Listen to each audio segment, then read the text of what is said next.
Tell me when.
Welcome, everybody. We're going to start in a minute. We're just letting folks in that registered for today. So your patience would be greatly appreciated. Just give us a few more minutes.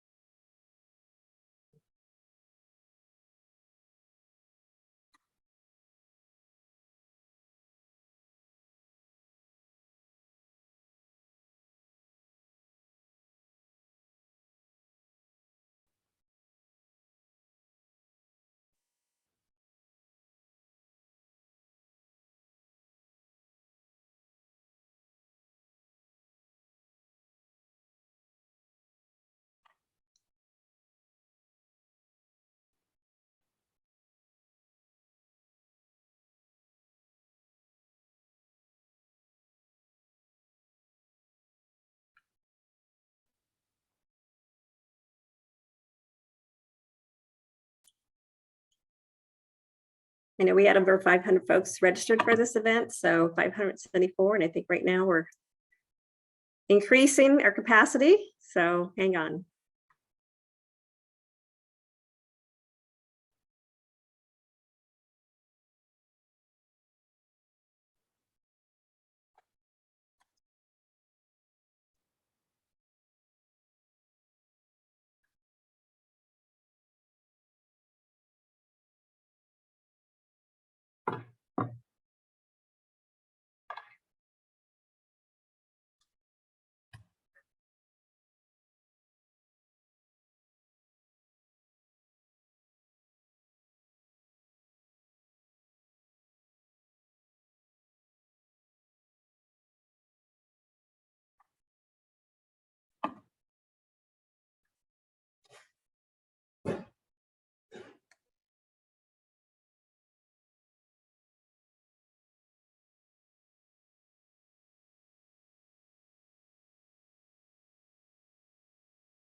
Right, folks, I think we're going to get started. I'm muting myself because now give my dog a chance to let his barks out.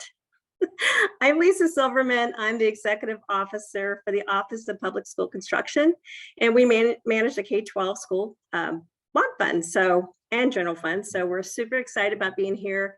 And today we have a tri-agency workshop on sustainability.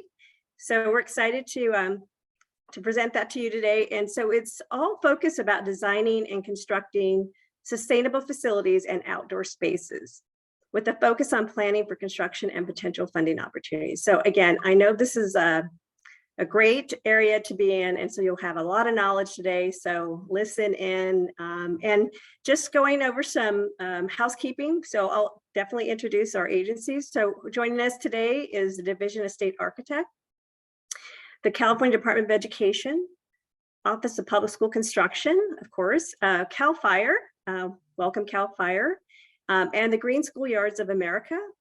Plus, we'll also have a case study with Fairfield-Sassoon Valley Unified School District. So welcome, everybody. I'm really pleased to have you today.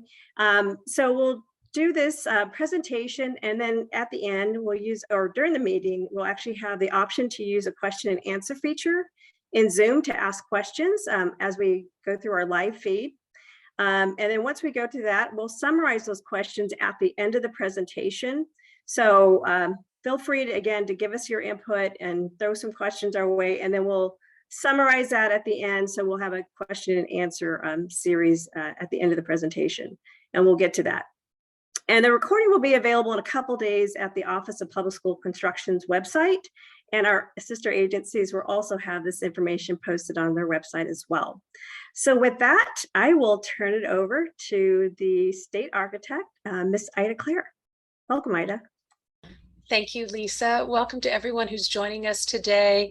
We're kicking off this sustainability education event to let you know what we've been working on in terms of sustainability at the Division of the State Architect, and some of the objectives that we're pursuing and what's coming in future rulemaking. I'd like to turn it over right now to Eric Drever, who's the principal architect at DSA, who will provide the presentation. Eric? Good morning, everybody. Thank you, Ida. Also joining me today is Harlan Raymond, who is our regional manager at the Sacramento office. Maybe you'd like to introduce yourself, Harlan? Good morning, everybody. I'm Harlan Raymond. I'm the principal architect and regional manager of the Sacramento DSA office. If you have any questions about submitting your projects to us, please give me a call or send me an email, and I'd be happy to help you. Thank you, Harlan. So with that, I suppose we can get started with the presentation. As was mentioned, we're here representing DSA for the Tri-State Agency presentation on sustainability. Before we get too far into sustainability as a specific topic, I wanted to go over a little bit of some general information about DSA. Many of you may know, some of you may not, but DSA's authority lies primarily in design and construction and oversight, specifically for structural, fire, life safety, and access for schools. It also reaches into accessibility, structural safety, and sustainability for code development responsibilities. Some of the other things that DSA does do some of it relates to construction, specifically project inspector certifications, testing lab certifications. We also conduct a lot of education and outreach that is managed through our DSA Academy, and includes some sustainability outreach, and certification and education related to our CASP program, which is another program related to certified access specialists within the state of California, and their certification. We also, as part of the design and construction oversight, we review post-approval documents during construction and any change documents. Next slide. Some of DSA's leadership within headquarters, of course, you met Ida Clare, our state architect. Not present today is our deputy state architect, Kirk Cooknick, Diane Gould, who is also not present today, myself, who is our principal structural engineer for codes and standards, myself, principal architect for architectural codes and policies, and our chief of administration, Justin Smith. Next slide. Also, as part of DSA leadership, we've met Harlan, who is our, as he mentioned, who is our regional manager and principal architect for the Sacramento Regional Office. On the slide, you'll see the 4 regions that DSA is broken up into for plan review and construction oversight activities. We have the purple area, which is the Bay area, might be called the sort of North Coast area. And that is managed out of our Oakland Regional Office by Dessa Rooney, who is our principal architect in that office. The light blue is the Sacramento region, sort of central up to the northern boundary of California, and that's Harlan's region. And then we drop down into the Los Angeles region, which is managed by our principal architect, Douglas Humphrey, and the San Diego region, which is managed by our principal structural engineer, Craig Rush. That area is in orange. Next slide. As Harlan mentioned, we are always eager to meet with our school districts and design professionals. We really encourage pre-project preliminary meetings to be scheduled by school districts and design professionals, and look forward to those applications after that. So you can meet with us early on during project planning or in schematic design, really at any point prior to and as early as possible prior to submission. Is a time that is really important to help DSA guide the submittal process. It can be educational for school district staff or design professionals who haven't gone through the DSA process yet, or topics could also dip into specific discussions about project scope and what might be required. We can discuss schedule, code interpretations, and again, are eager to meet either with design professionals or school district staff. We see this as a very critical part to the process and encourage your participation in those meetings. So just reach out to the regional office and they can easily schedule a meeting to go over your project. Next slide. So a little bit about our appointment process. Much has happened over the last couple of years. Prior to COVID, we began our electronic plan review process. And so what used to happen was you would submit your paper plans and they would end up in a bin as they got lined up for specific review. Under the electronic plan review process, the bin times were gotten rid of, but what must happen prior to the review is that design professionals must submit their plans or register their plans 6 to 8 weeks in advance.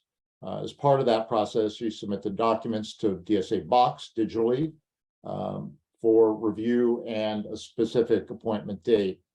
The fees must be included at that time as well.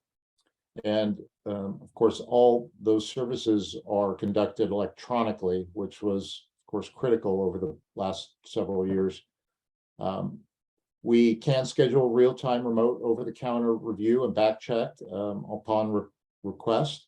And the review uses Bluebeam sessions. So that's a specific software that is designed to collaborate and utilizes primarily utilizes a PDF version of the documents where comments can be added to and responded to by the design professionals. It's really streamlined our process and promotes a lot of excellent collaboration, reduces paper as part of the process, and all of the reviews are done electronically. Next slide.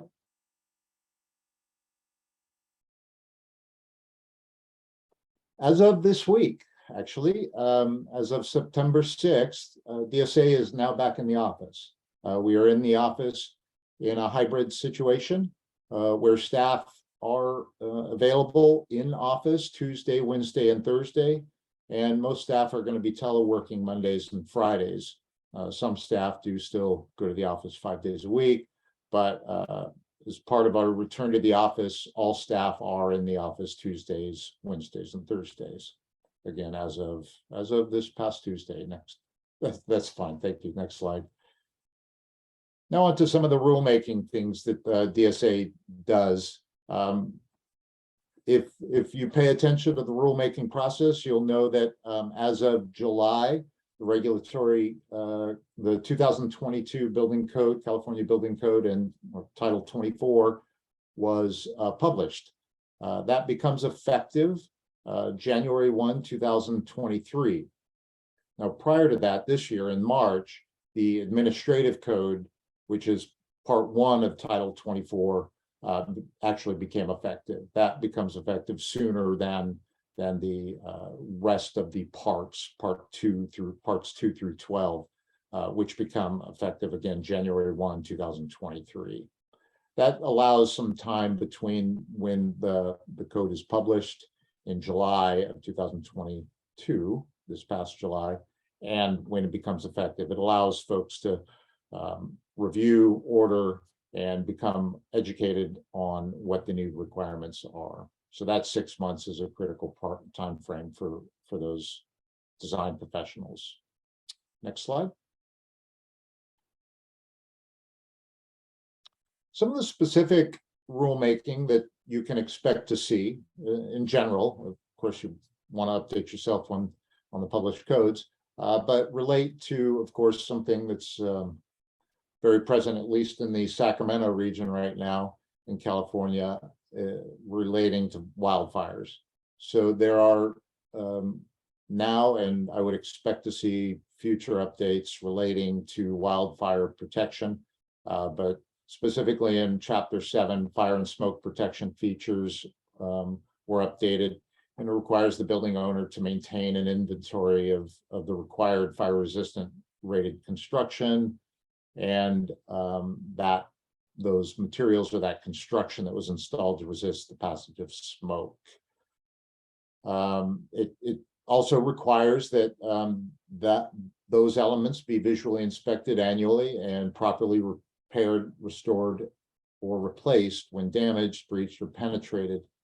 I will say, as a design professional, my previous life, we often came across firewalls that had been penetrated by either conduits or data wires, which then sacrificed that particular firewall. So this is in an effort to make sure that those penetrations are annually inspected, restored, and replaced. There are also improvements or changes to Chapter 49 relating to the wildland urban interface areas, and requires landscaping within areas designated as very high fire hazard severity zones to be fire resistant vegetation, and it must be maintained as they grow. Those were approved in December of 2021 and again become effective January 1, 2023. The link at the bottom of this, I believe this presentation will become available to you. Those are hot links that you can follow to find more information on the specific express terms. But you can also, of course, order the codes themselves. Next slide.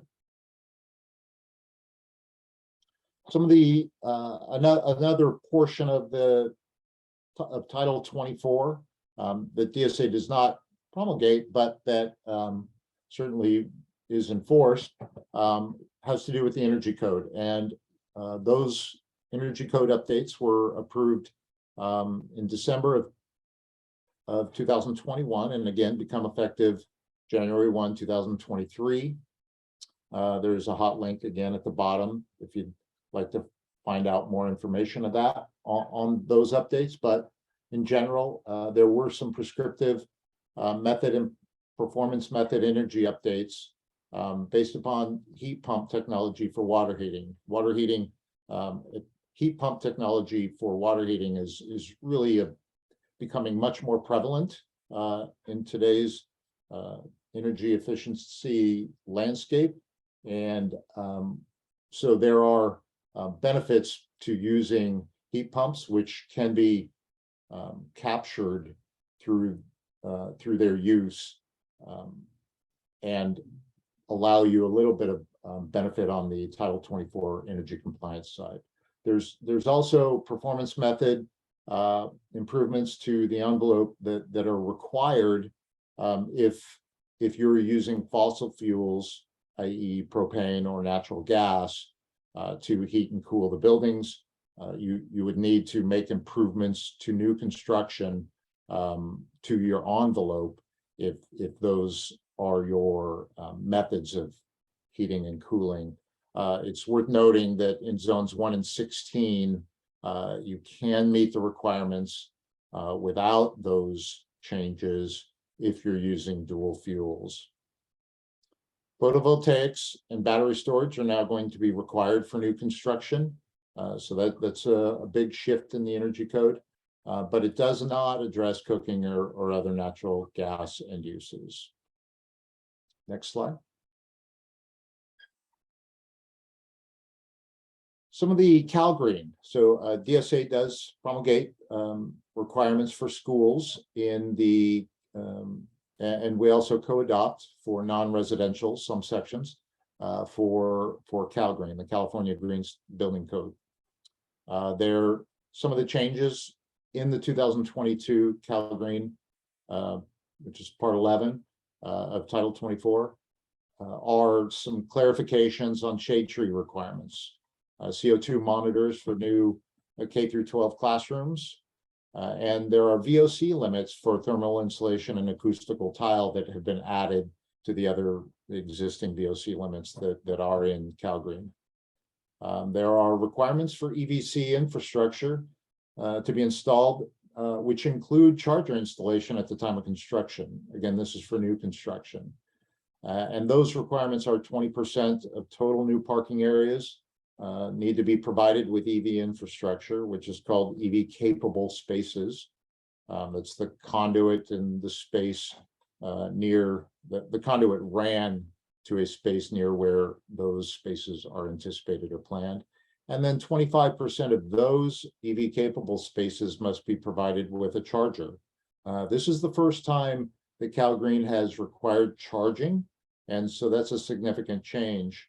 And those were approved in December of 2021, and again will become effective January 1, 2023.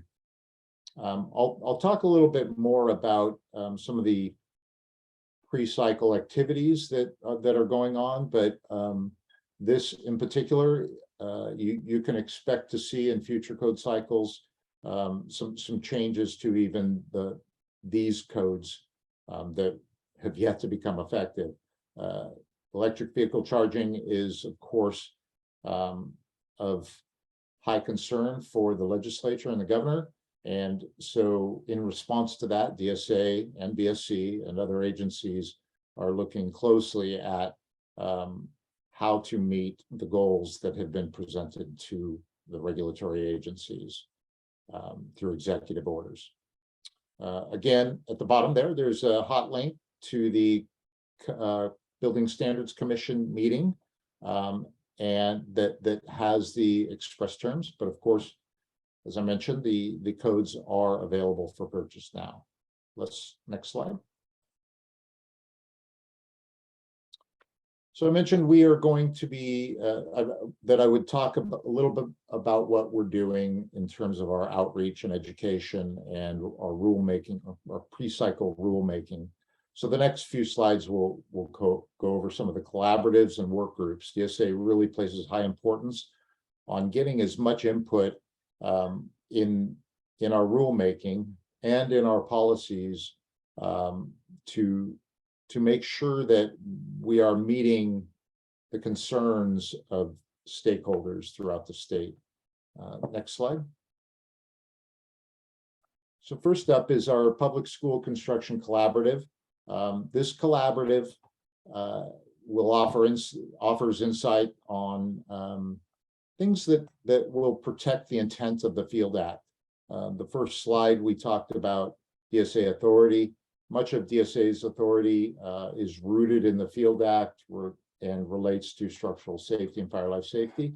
That Field Act has been modified over the years, amended over the years to expand on or clarify the intent of the Field Act. But the collaborative will also advise on DSA policy issues, comment on proposed legislation, review and advise on our interpretive regulations that are published on our webpage.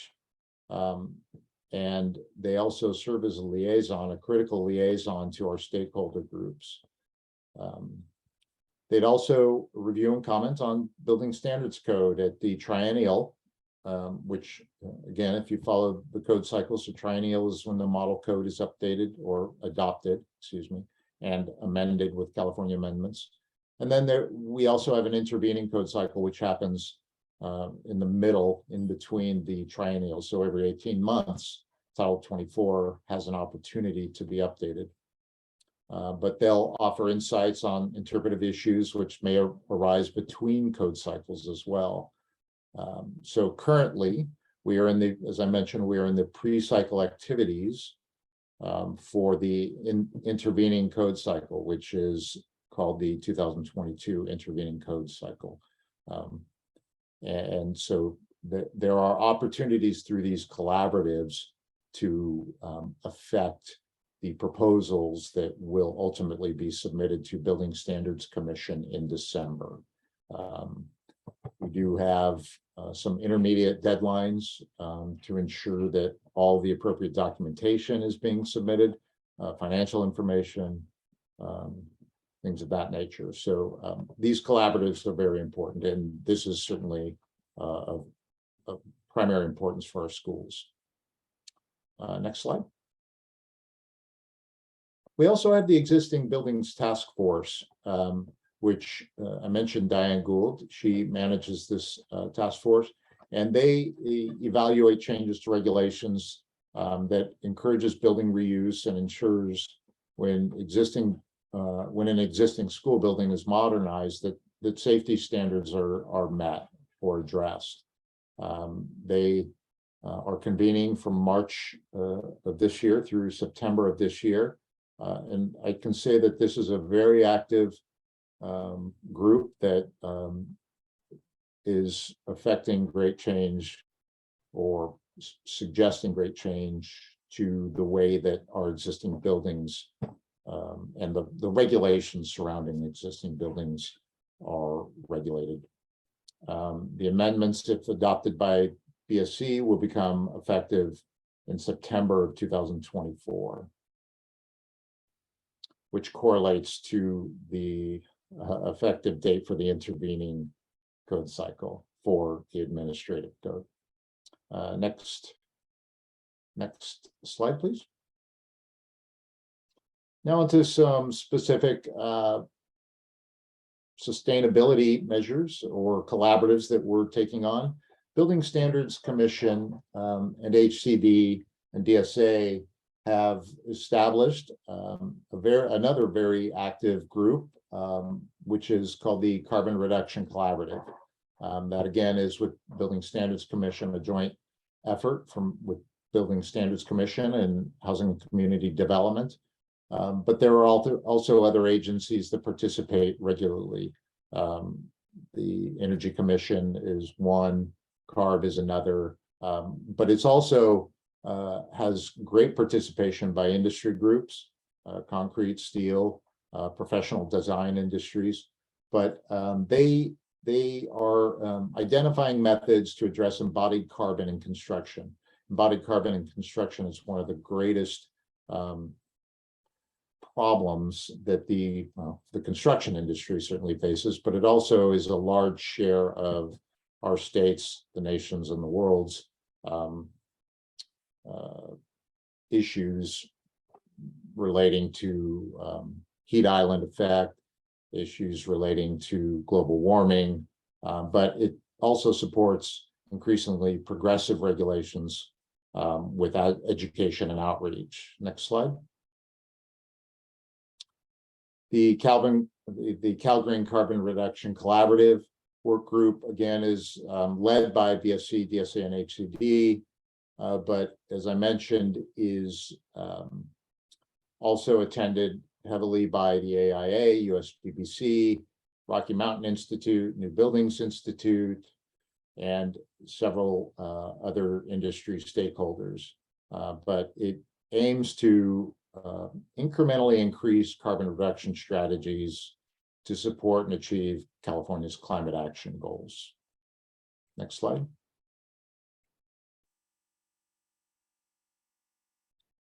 Another work group. This is I will say this code cycle is a very active code cycle.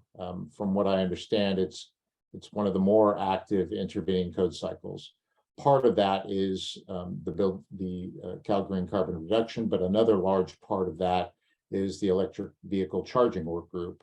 And this is a collaborative led by BSC, DSA, and again, HCD, and is comprised of various stakeholders, EV users, EV service providers, facility owners, utility companies, EV advocates, and of course, enforcement entities, local enforcement entities. But it aims to incrementally increase EV charging infrastructure to support and expand the availability of electric vehicle charging facilities to all EV users and to help achieve California's climate action goals. And again, another very active work group. And we look forward to a meeting later on this month. Those meetings can be found on Building Standards Commission's webpage. And if you contact me, I'd be happy to send you a link to those. Next slide. You can find DSA's collaboratives and rulemaking in addition to emailing me, but you can also find those on the Building Standards Commission webpage. And they, excuse me, what's on your screen is DSA's code development, Cal Green code development webpage, but you can also find the other collaboratives on Building Standards webpage. DSA is in the process of aligning our code development webpage to more closely align with building standards so that it will ease navigation through either website. But you can find information on our Cal Green rulemaking and code development here on our webpage. Next slide. As I mentioned, you can find more pre-cycle activities on the Building Standards Commission's webpage. They have a tab at the top devoted directly to all their rulemaking activities. You can see that there are some additional activities that Building Standards Commission is undertaking, such as bird-friendly design, plumbing code focus group, and of course, all gender. As you see at the bottom, an all gender plumbing code work group as well. You can simply follow the links and expand those topics to find specific information on the meetings, dates, times, agenda items, etc. on the Building Standards Commission webpage. Next slide. Traditionally, DSA is often seen as enforcing safety. And in the past, that's been structural safety, fire life safety, and of course, accessibility is safety. But also true is that sustainability is safety. You can advance the slide, please. There we go. Thank you. So DSA also sees sustainability as safety. So as part of that, DSA is increasing our efforts, and to meet executive orders, increasing our efforts on rulemaking and enforcement related to sustainability. Next slide, please. I've a couple of times mentioned some executive orders that relate to sustainability. Specifically, B 1612 did set a goal of 1 million ZEVs by 2020. It's my understanding that was actually met in early 2021. Might have been early 2022. But regardless, that goal has been met. It was a little bit of a lag, but certainly reaching 1 million ZEVs in California was a very aggressive goal, and so it's a very positive thing that we've been able to meet that. There's also B30, Governor Brown's Executive Order B 3015, which set an interim target of greenhouse gas emissions to be 40% or less than the 1990 levels by 2030. So we were looking forward through our Cal Green Carbon Reduction Collaborative and other efforts to meet that that executive order.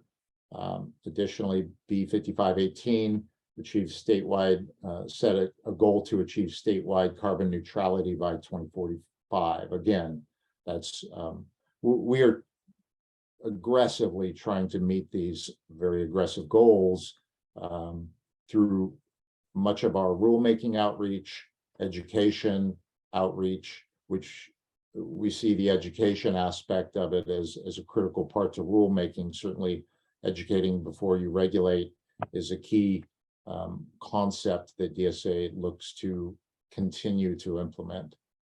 Next slide. Onto some executive orders from Gavin Newsom. And 1919 requires every aspect of state government to redouble its efforts to reduce greenhouse gas emissions and mitigate the impacts of climate change while building a sustainable, inclusive economy. I will say that inclusive and equity are a very large part of everything that DSA does, recognizing that there is much diversity in California, geographically, economically,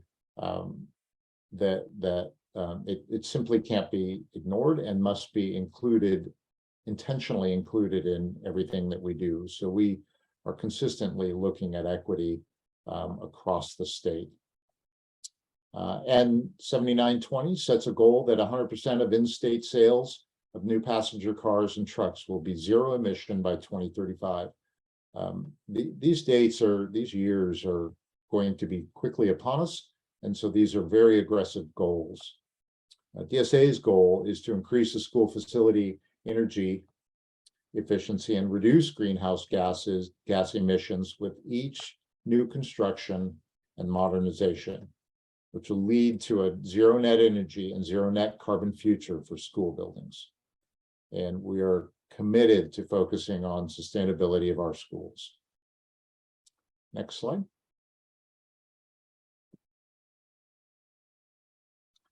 Sustainability plan review. So DSA is conducting plan review, mostly focusing on our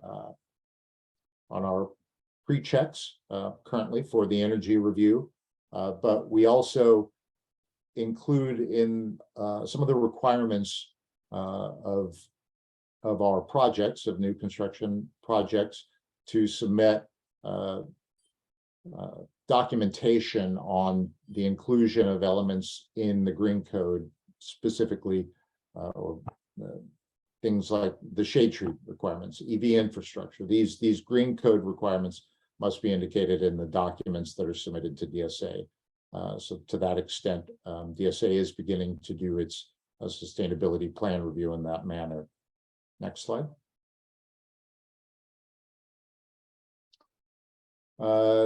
There's also requirements for in 2019 Energy Code acceptance testing, and that's been in effect since October of 2021.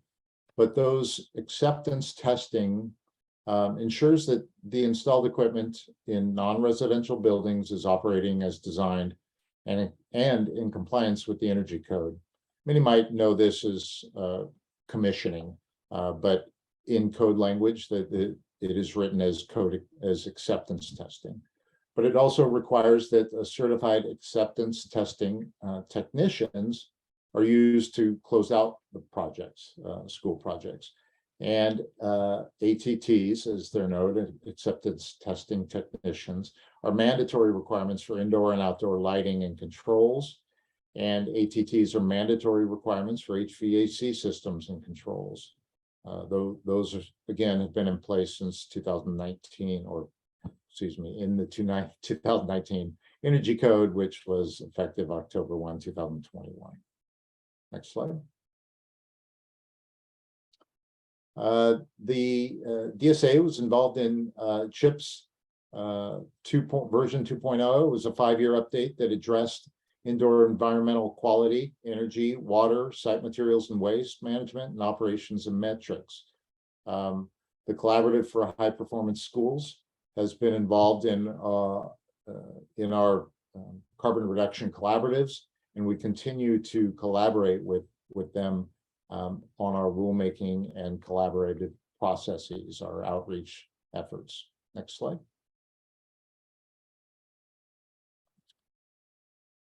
DSA has available a stormwater capture and runoff management guide, and that was published in 2018, December of 2018. But it's intended to preserve, create, and enhance natural areas and features, minimize impervious surfaces, helps guide design with soils that promote infiltration.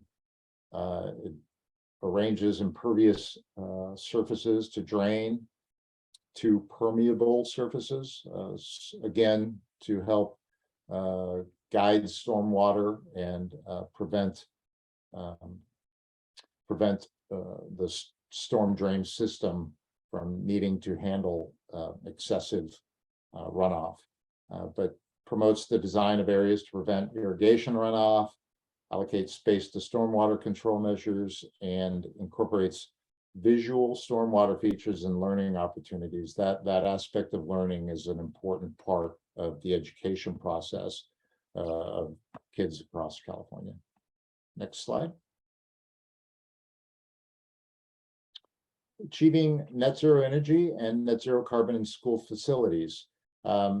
The DSA, as I've mentioned, really focuses on its education and outreach as part of its rulemaking, not just for the purpose of education and outreach, but also to help educate our stakeholders on future updates and to promote the inclusion of those stakeholders in our process.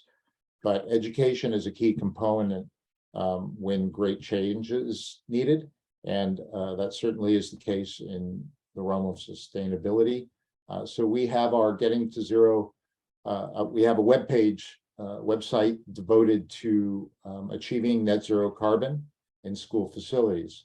I would encourage you to visit the webpage. There's many topics that you can expand on and learn about through not just this webpage, but also on our LMS. There's information on our Getting to Zero Overtime cohort, some net zero events. Recently, we have published our California Sustainable Schools Showcase, which is available on this webpage. There are some other resources relating to carbon reduction and net zero energy, and a program that dates back several years, but certainly is valuable information, is our 7x7 design for energy water. Design, energy, and water. There's some information on water conservation, and as I previously mentioned, the mechanical acceptance test training is available on this website as well. Next slide. Mentioned our DSA Academy earlier, and the LMS, which is our learning management system. We are beginning to add to and look forward to a great expansion on the courses offered through our DSA Academy LMS. But currently we have courses on EVCS accessibility. We have our all-electric California Schools Kitchen of the Future, and some information and training on green schoolyards, which is a key component of today's presentation. So I would really encourage you to visit our website, go to the DSA Academy, and sign up for any of the courses that are available there. They some of them will offer CEU credits, which architects in California now must provide, or as of January, will need to provide continuing education on units on sustainability. Next slide, please. The All Electric California Schools Kitchen of the Future. This was in collaboration with Frontier Energy and PG&E and DSA, and of course is available on our Academy webpage. Next slide, please. The Getting to Zero Overtime cohort. This was a cohort that we collaborated with the New Buildings Institute on, and it helps with a roadmap to a sustainable campus or district. Provides a roadmap for long-term strategic approach to energy management. It helps set measurable goals. It focuses on the benefits of the learning environment, outdoor spaces, such as the highlight that is for today's meeting. It attempts to leverage the opportunities to improve performance and reduce emissions when feasible. So I think the best thing that comes from this collaboration is providing you a roadmap, some information to help you plan for the future. A sustainable plan for a district or a school campus is a critical element to helping you guide your improvement decisions, your modernization decisions in the appropriate areas, and to include sustainable aspects of those. An example might be if you're re-roofing a building, perhaps you should just automatically consider that to be a cool roof rather than just a replacement in kind. But unless you're looking at the long-term plan, you won't be able to plan for sustainability effectively. Next slide.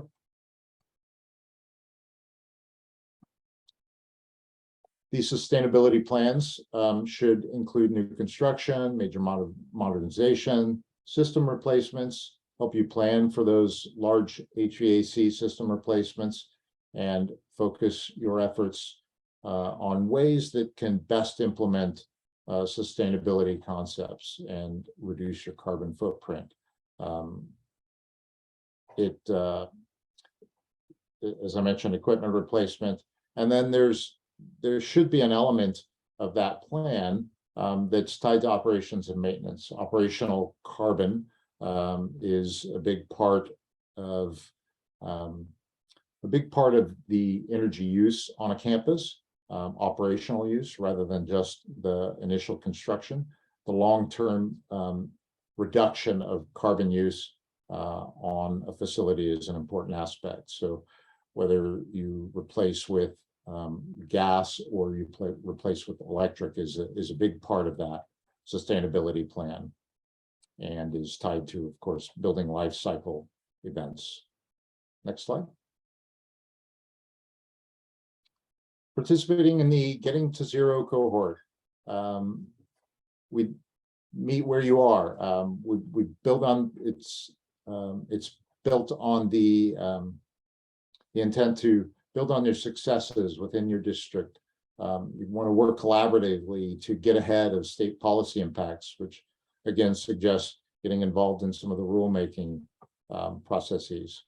It promotes sharing best practices, discuss and develop solutions to real world concerns. These are all goals in the participation of Getting to Zero cohort.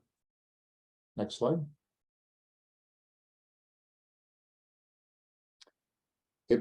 We mentioned the Getting to Zero cohort created the roadmap. The roadmap toolkit includes topics such as how a district might increase stakeholder engagement.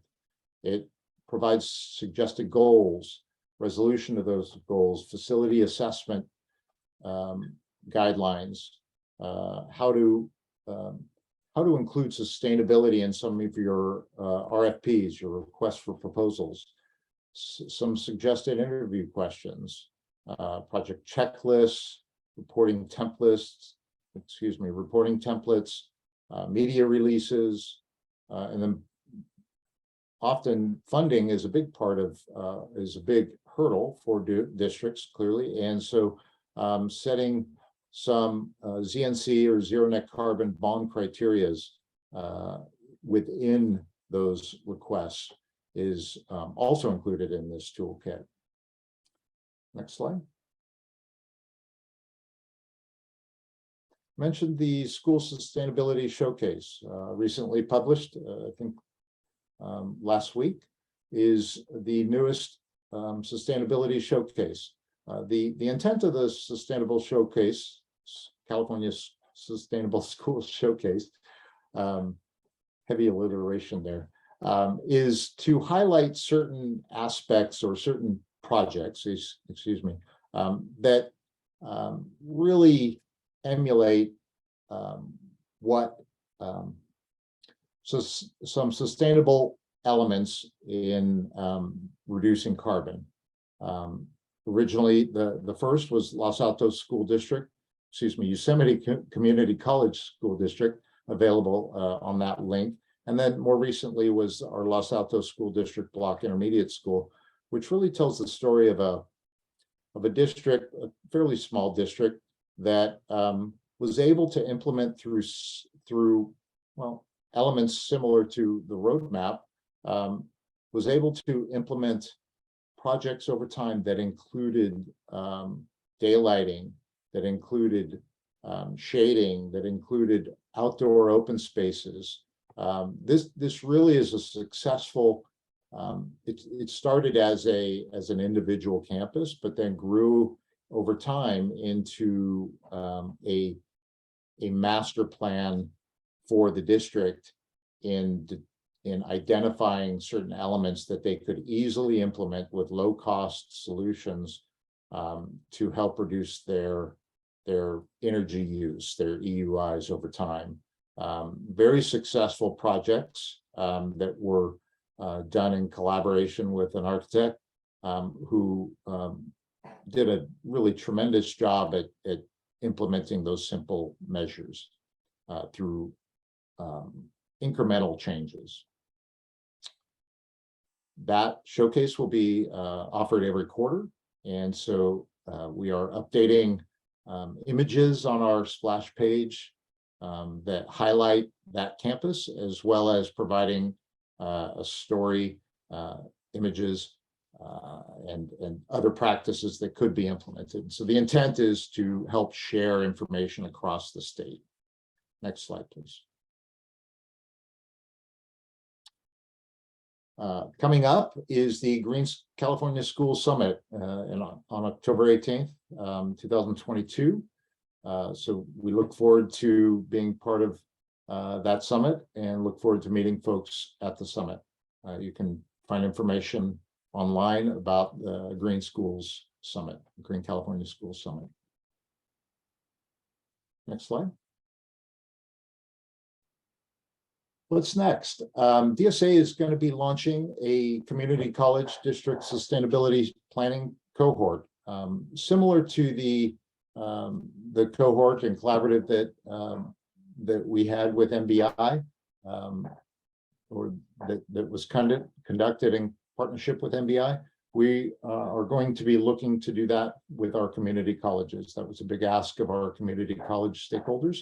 And so we look forward to getting that off the ground early in 2023. We will be partnering with other state agency grant programs, CAL FIRE Green Schoolyards, the community resilience centers, and looking to partner with other NGOs to further advance the school's sustainability. Next slide. Ultimately, DSA is, we see ourselves as partners in the design and construction of excellent and great schools. If there's a campus you'd like us to tour, please let us know. You can always email us at dsafeedback@dgs.ca.gov. And you can always reach out to myself or Ida as well if you'd like to set that up. Next slide. We are, of course, part of this tri-agency workshop, and those recordings are available from OPSC. But we also on our webpage under the resources have an interagency school construction resources that you can follow and find information on upcoming events there. Next slide. And lastly, please, at the bottom of our webpage, our splash page, you'll find a subscribe button. Please subscribe to our listserv.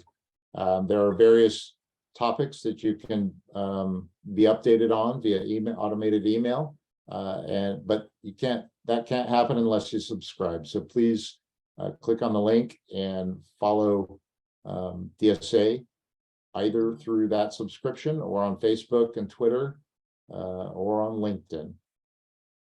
Next slide. And with this, I hand it off to CDE.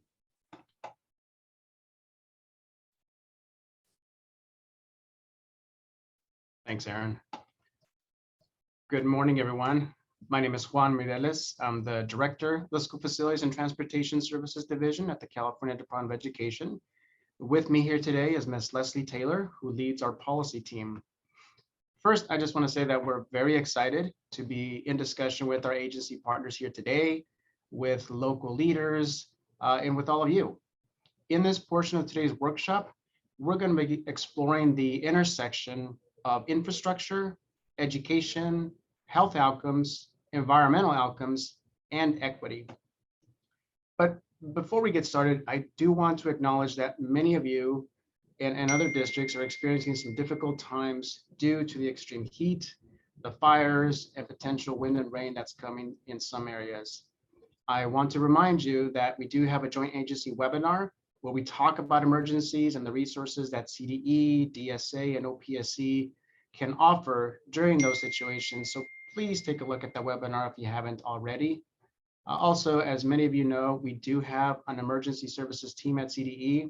So if you have any questions or experience an emergency, please email emergencyservices@cde.ca.gov. Okay, now a quick overview of our role in our work. Next slide, please. Statute gives the CDE the authority to develop standards for school site selection and establish standards to ensure that the design and construction of school facilities are educationally appropriate and promote school safety. A local educational agency may request advice and guidance from our team. For example, an evaluation and ranking of proposed school site alternatives. LEAs may also request CDE review of plans and specifications for construction, and many do, as both site and plan approval are required for state-funded projects. And we can also help as a thought partner in the evaluation of site and building utilization for existing and new facilities. Next slide, please. Day to day, our field representatives and senior architect are involved in consultations as well as formal reviews of site constraints and proposed designs. Please don't hesitate to contact your field rep for any an early consultation on how your project can comply with Title V standards and ensure that they meet the health and safety and education appropriate requirements. In fact, please contact us. Contact us early and often. Don't wait until the end. Now, these same factors are the scope of CDE's formal and site plan review, as well as plan review for specialty grant programs like career technical education or early learning facilities.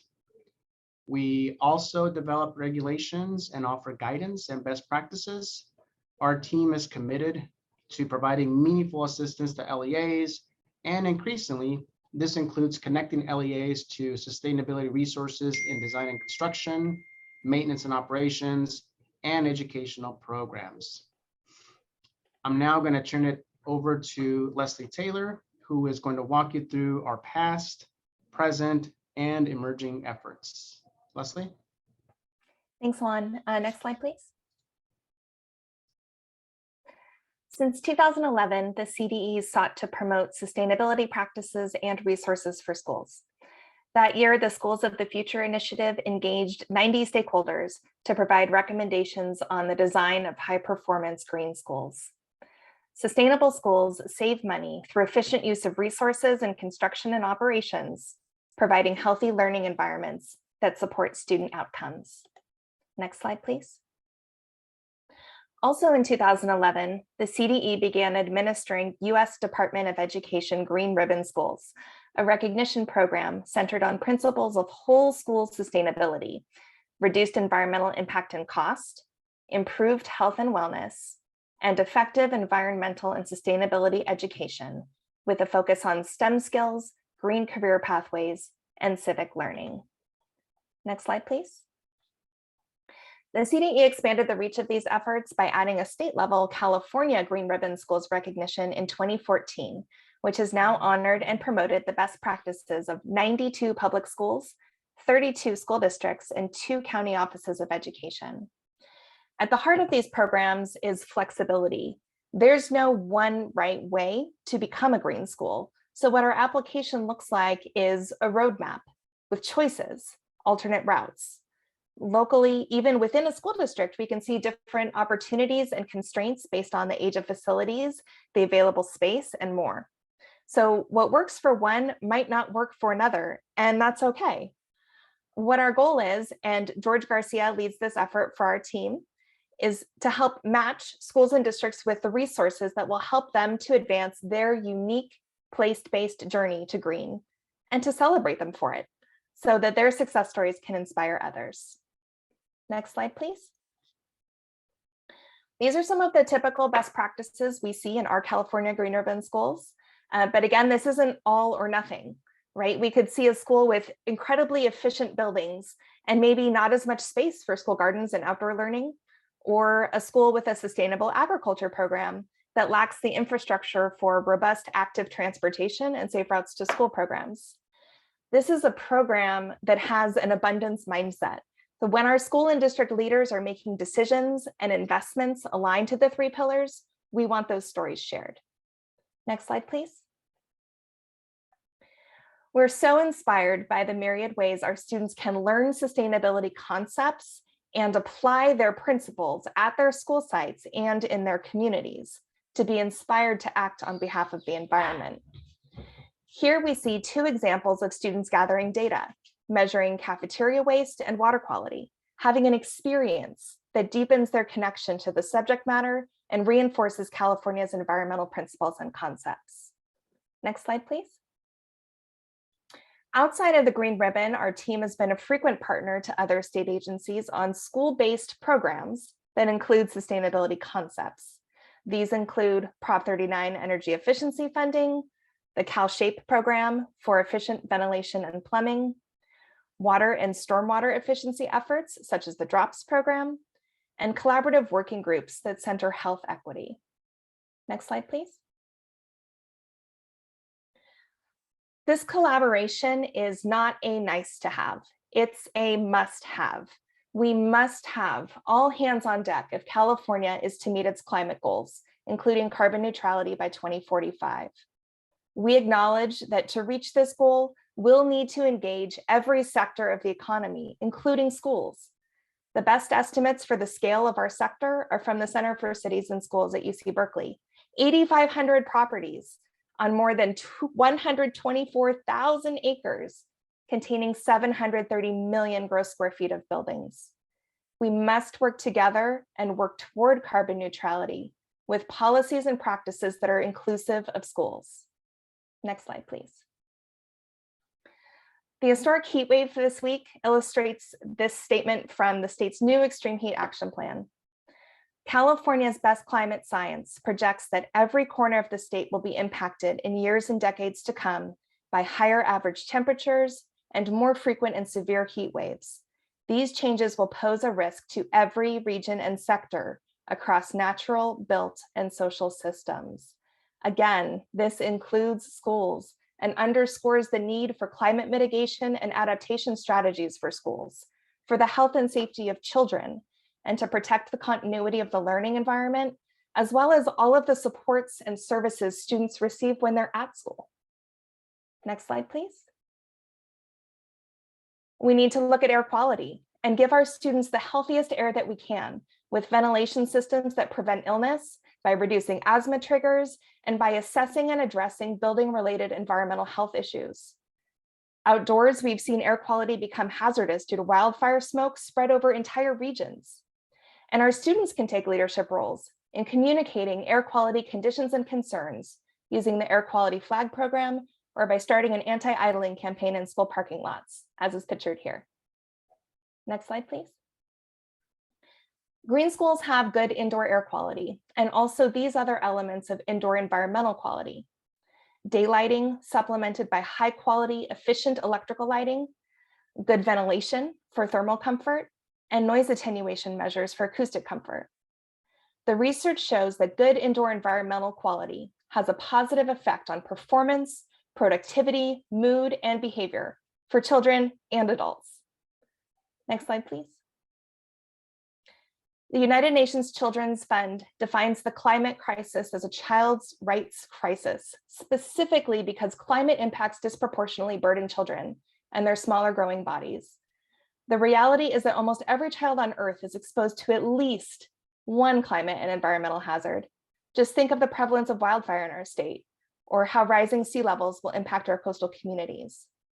We can think globally about the climate crisis and act locally to green our schools in new construction, modernization, and maintenance and operations, with children's health and well-being as our North Star. Next slide, please. School districts can adopt green cleaning practices, green purchasing policies, and even use their local control and accountability plan to make their own commitments to ensuring that school facilities are in good repair. This is a condition of learning. Where children learn, the quality of that place affects their ability to learn. School districts should also address the characteristics of school buildings and grounds that support teaching, learning, and health when developing educational specifications and facility master plans. Next slide, please. Green schools, sustainable schools, efficient schools, resilient schools, whatever you call them, they're important because they advance equity. Children spend more time at school than any other place except home, where a lot of the time they're sleeping. So we need our schools to support the whole child, to be healthy, safe, engaged, supported, and challenged. School buildings and grounds touch all of these components, and when they do, they improve outcomes and address disparities that exist by health status, by race, by achievement, and within communities. Green schools are often noted for their triple bottom line benefits, improving financial, social, and environmental outcomes. And our Green Ribbon schools show that this is true. Schools can save money and reinvest those savings in student services while reducing environmental impact, right? Saving energy, saving water, reducing waste. They promote physical, mental, social, and emotional health, and they prepare the next generation of scientists, our policymakers, engineers, architects, and the educators that our planet will need. Next slide, please. I want to thank you so much for tuning into this important content today. If you've downloaded the slide deck from OPSC's webpage, many of the images in our presentation deck will link to those resources we talked about today. Our contact information is here, and I'll pass the baton next over to OPSC. Brian? Yeah, thanks, Leslie. Good morning. I'm Brian LaPasco, OPSC. Wanted to thank everybody for having us here today. We're really excited to be a part of this. So today, so far, we've been talking about sustainable design and facilities that incorporate sustainable features that can be both interior and exterior spaces. And so today I'm going to walk you through how our program, the school facility program, can be a tool in achieving these kinds of facilities and how to obtain funding through our programs. Before we get into exactly how the funding works in the context of the grants that we offer, I wanted to take a quick look at the programs that we do offer. And while we have some programs, there's other programs out there that provide funding and support for sustainable facilities. But today we're just going to talk about the ones that we offer through the OPSC and the SAB. Next slide, please. So we offer currently a wide variety of programs, each of them with a different focus, but all of them can be used in some fashion towards incorporating sustainable design. So we have new construction. This is typically for new schools or additions to existing schools. And that's that program is based on a need for funding pupil housing. We have modernization, which extends the useful life of existing campuses and can even be used to support like-kind replacement of facilities. And this is typically a program that's based on the age of the facilities that are being applied for. We have facility hardship and seismic. These are health and safety-based programs. They present solutions for imminent dangers or other issues that have been caused by an unexpected issue and that prevent the facility from being used. And then we have some cycle-based programs. We have career tech funding. This provides funding for career pathways and facilities that are specific to those pathways. We have charter school funding for charter schools, both new schools and rehabilitation of existing. And then lastly, kind of separate from the school facility program, but something else that we offer, we have funding for preschool, transitional kindergarten, and full-day kindergarten. And like I said, the career tech charter school and FDK and TK preschool, that's all funded in funding cycles. Next slide, please. So let's talk a little bit about the basics of the funding, how these programs work. Programs where new facilities are being constructed, those are typically funded on a 50-50 matching share basis. When you have a rehab or modernization project, the state will cover 60% and the district would contribute 40%. And then for some of the preschool, transitional kindergarten, and full-day kindergarten projects, if you're converting a part-day program to a full-day program, those are actually funded on a 75 state, 25 district basis. We also have financial hardship assistance or even loans for some of the programs that are available. And these are for districts that are either or that are unable to provide their matching share and that also meet the qualifications for hardship assistance. And as I mentioned before, some of these programs are funded in cycles while others are funded continuously. Okay, next slide. Okay, so these programs sound interesting, but where do sustainable facilities come into the picture? In the past, OPSC had a few sources of funding that were directly intended for sustainable or green building features. We had funding that was specific to energy efficiency quite a while back, and then more recently we had they were called high performance incentive grants. And those incorporated the California Green Building Code industry standards that were in effect at that time. So while OPSC doesn't currently have any specific funds intended for just sustainable facilities only, all the programs OPSC offers that we provide funding for, you can use your funds and expend them on those types of things and those features. So it doesn't prohibit you from using your funds to build sustainable features. And as we've heard many times, especially now with the advancements in technology we've seen over the last few years and even beyond that, it's really not that much more expensive to build sustainable facilities. So typically you're able to incorporate all of the California Green Building Standards Code components into your projects and even sometimes exceed those requirements. Next slide. So in the construction of new facilities or buildings, sustainable features can be incorporated.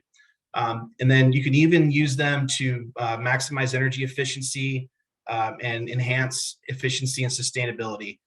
With outdoor spaces, new construction, they're intended, they have embedded grants in them to assist with outdoor spaces on all campuses. You can use them to incorporate sustainable gardens, plants, shade structures, or other features that contribute to a sustainable campus. When we're talking about modernization or rehabilitation, your facilities can be brought up to current standards, or in some places you can even replace existing systems or even facilities and like kind. So when you do that, you can incorporate these sustainable features and replace the old, maybe less efficient facilities. Modernization and rehab funding can also be used to replace or enhance existing landscapes or other outdoor features. So if you have things on your campuses that are already there, you can use that funding to actually improve them. Next slide.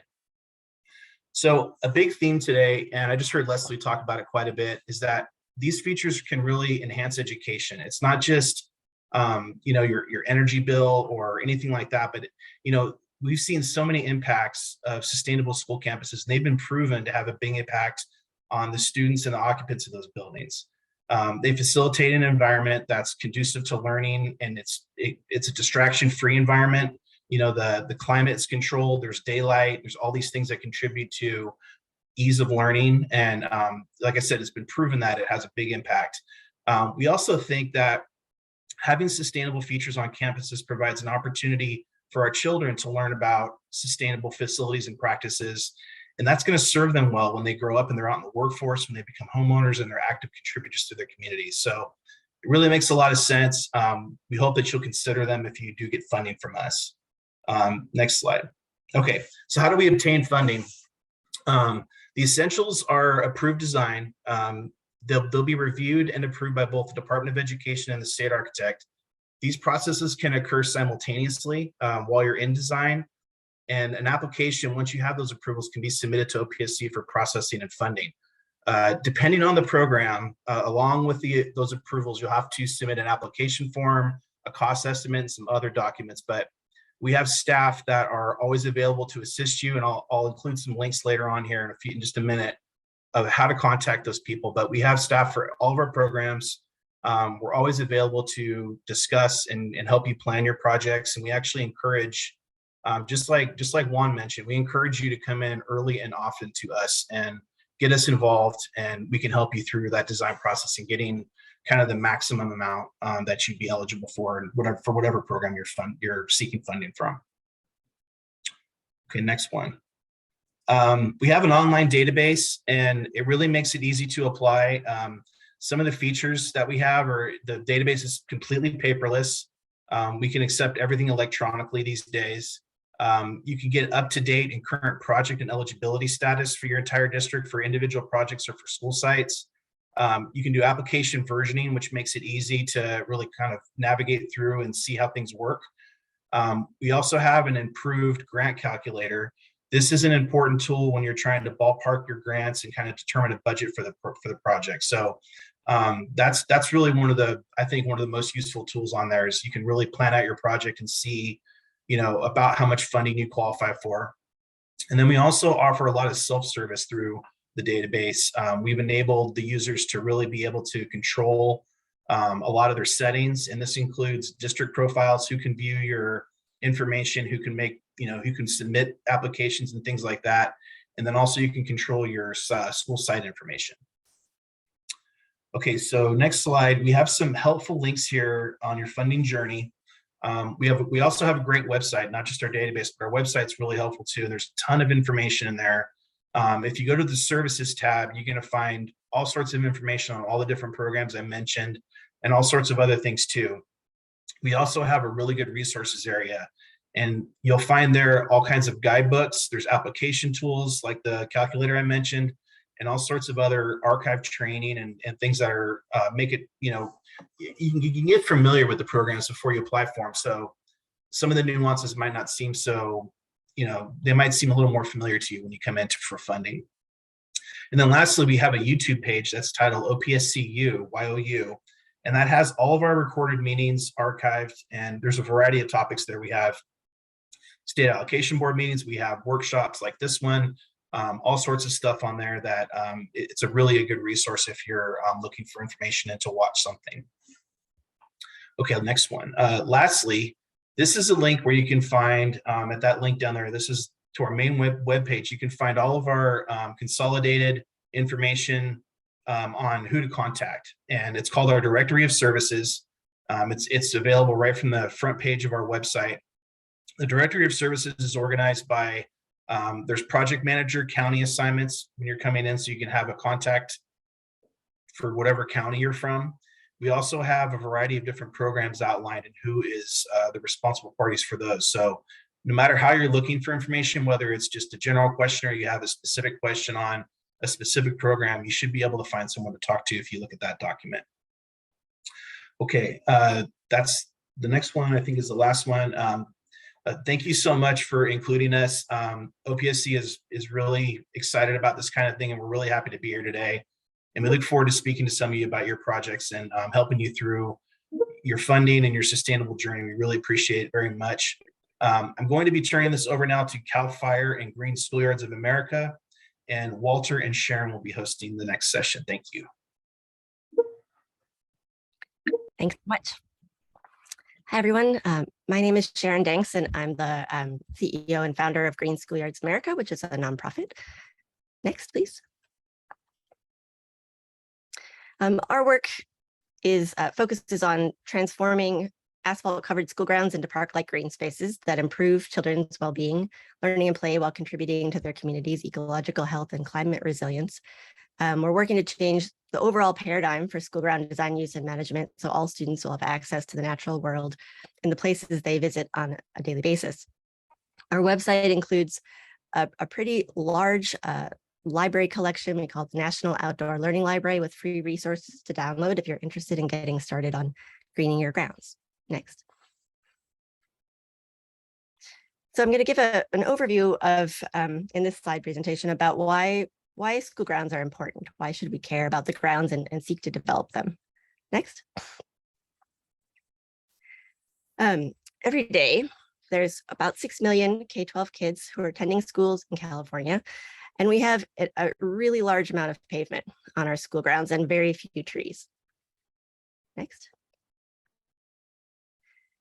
And we think that school grounds need systemic investment in order to reach their potential to become the thriving centers for learning, public health, community access to nature, and climate and ecological resilience that we'd like them to be.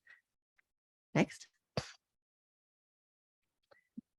Overall, the school grounds that we have were generally just across the whole US, not just California, were designed for 1940s educational goals and practices.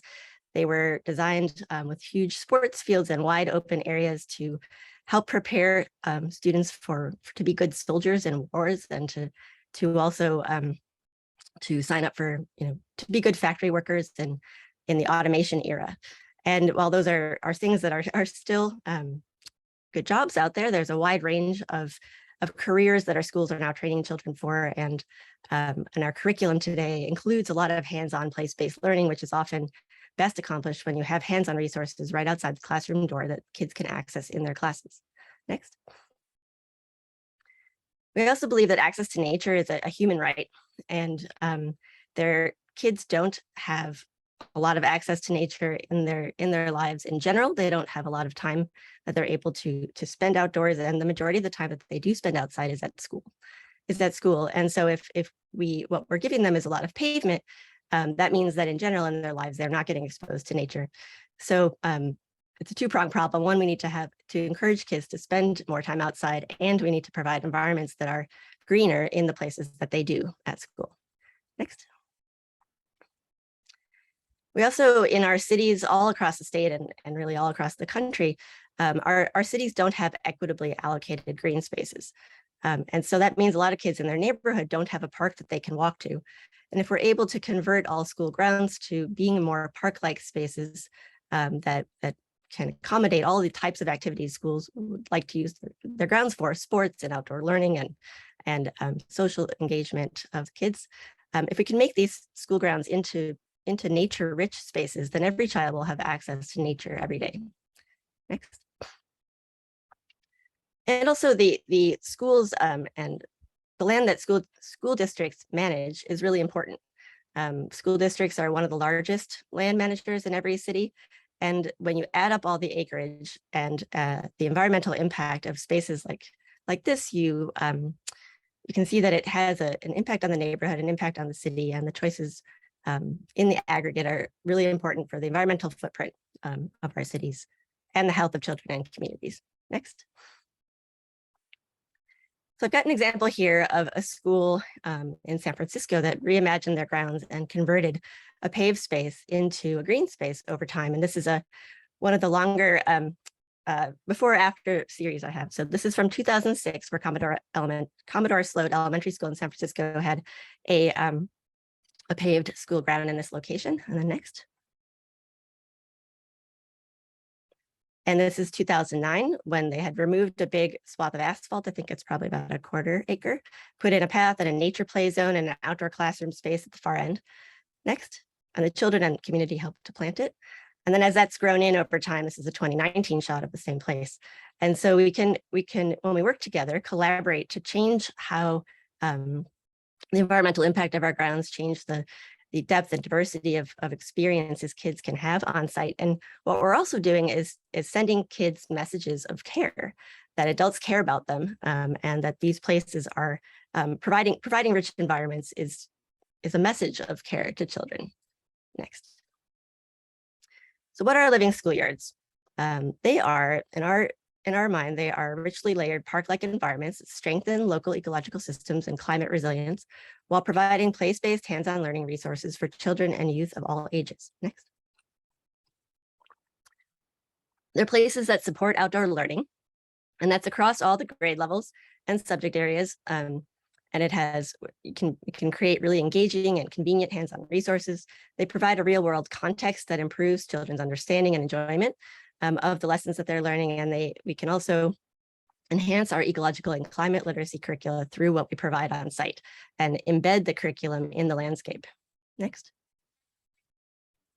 There are also places that improve physical health, and kids are very active in natural playscapes. So we see increases in physical activity, and that is created through infrastructure choices that we put into grounds that allow kids to be more active, and also in the rules that adults put on those spaces that say, can you run here? Can you play here? What can you do in the environment we created? So it's both infrastructure and play policies. Next. Green schoolyards also create environments for positive mental health and social emotional well-being. The research shows that contact with nature reduces stress levels. Creating these natural places create environments for relaxation and for kids to collaborate on things. They are places for children to improve their social skills and build a sense of autonomy and confidence and practice healthy relationships. Next.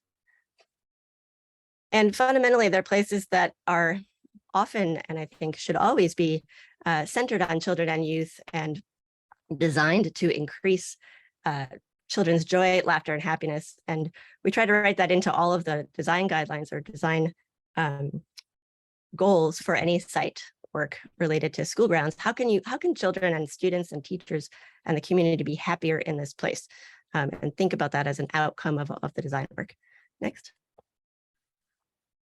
Overall, we think that school grounds are vitally important from an ecological perspective to build resilience for cities and neighborhoods. Interdisciplinary planning, today cities face all different types of ecological issues, and it's important that everyone be involved in working on the outcomes of those, and school ground land is an important part of the urban matrix that needs to be woven back into planning for cities. Next. Green infrastructure itself is school grounds can provide a place to put green infrastructure to improve stormwater, strengthen wildlife corridors, infiltrate stormwater, cool urban heat islands, and improve air quality. Next.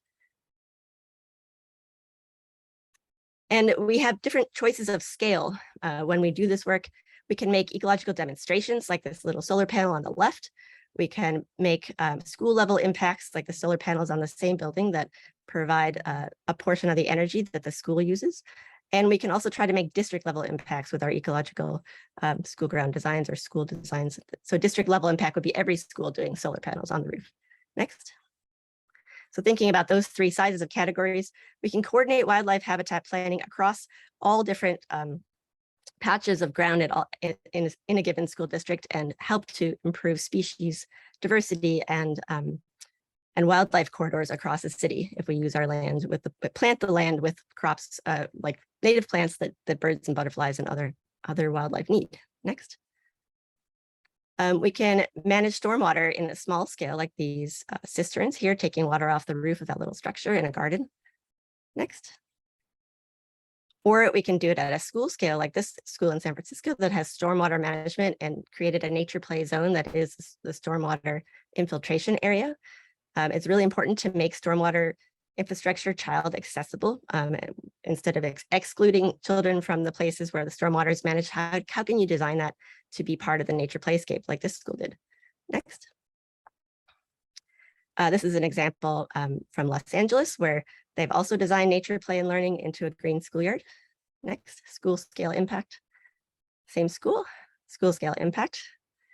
And then in Berlin, Germany, 30 years ago, they unpaved 400 schools and changed the topography so that every school is designed to infiltrate 100% of the rain that falls in the biggest storm in 10 years. This is the best example I know of in the world of a city scale impact of green schoolyard design, where the children now have the best parks in the world, I think too, with sponge school grounds that absorb stormwater and shade kids under the canopy of trees. Next. Here's another picture of a school in Berlin that used to be paved and is now a park-like space. Next.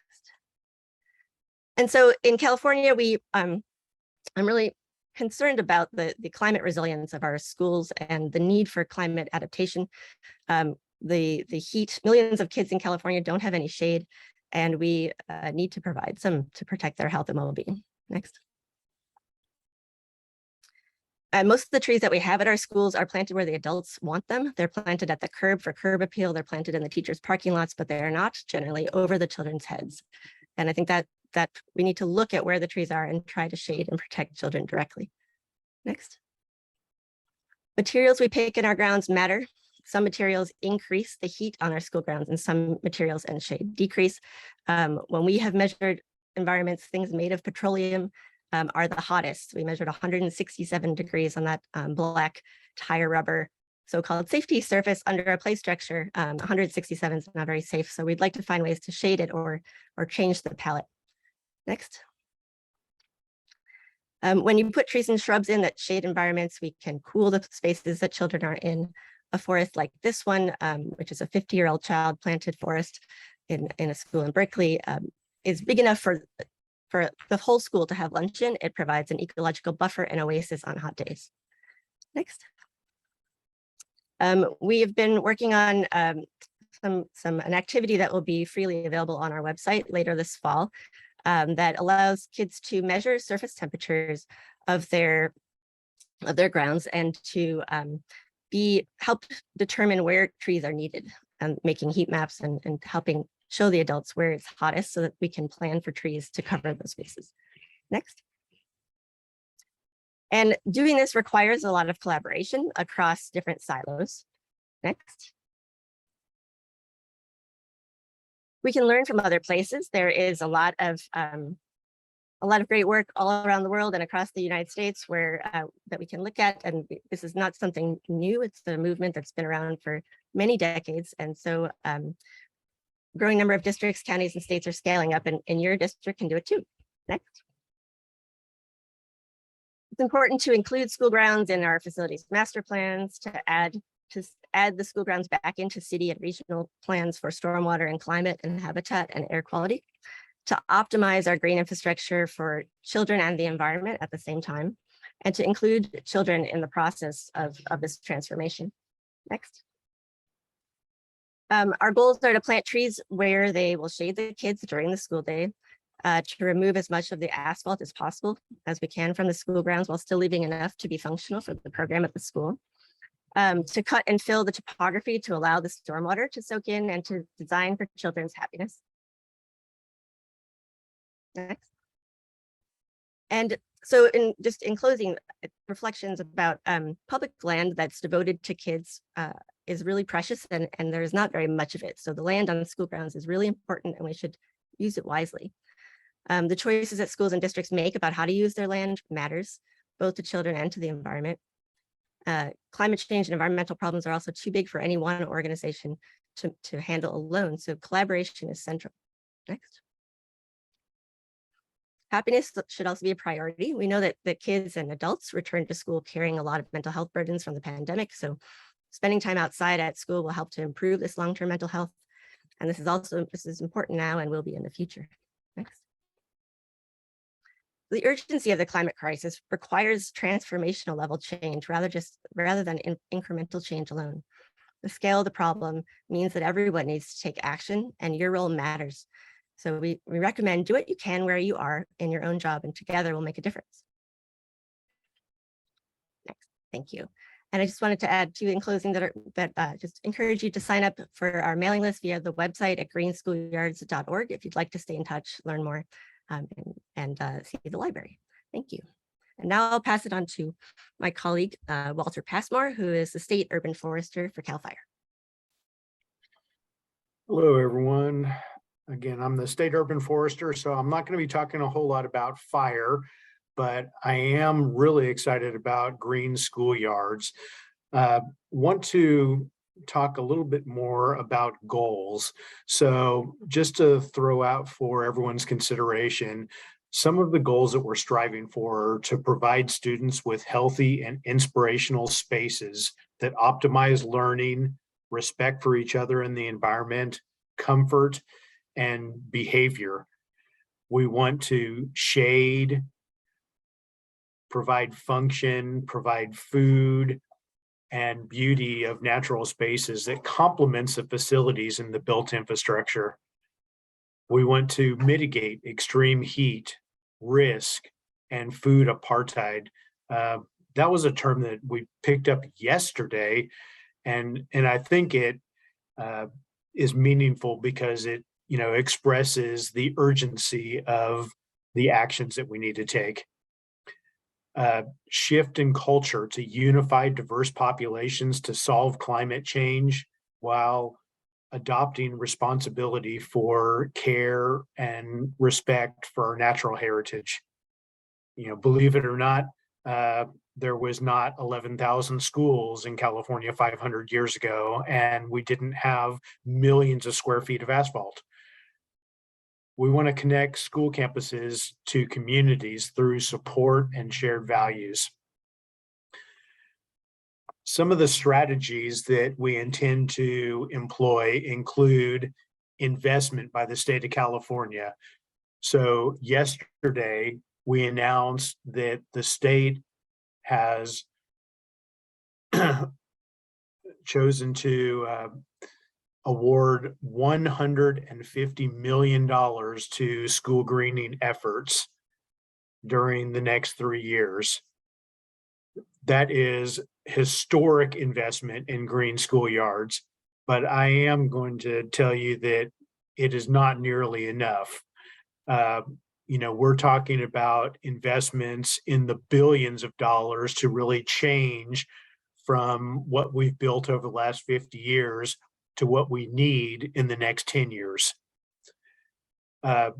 These investments may include block grants, advances, eligible costs for initial addition of staff, training, umbrella organizations to administer complex grant functions, environmental review and mitigation, asphalt and concrete removal, irrigation, water efficient landscape, and much, much more. So we are in the process of writing grant guidelines right now. We would welcome you to review and comment on those and sign up for notifications about our grants by visiting the CAL FIRE website, Urban and Community Forestry grant page. We're also planning to leverage investment with federal funding from the Inflation Reduction Act and other sources. So we are hoping to capture a large portion of the billions of dollars of federal investment in urban forestry, green infrastructure, safe routes to schools, and more. So Sharon mentioned some about what Green Schoolyards America is doing. We funded a grant to Green Schoolyards in the amount of $1.5 million this year. It looks like a relatively meager investment, but it is going to establish a framework of approaches, including things like policies, procedures, best practices.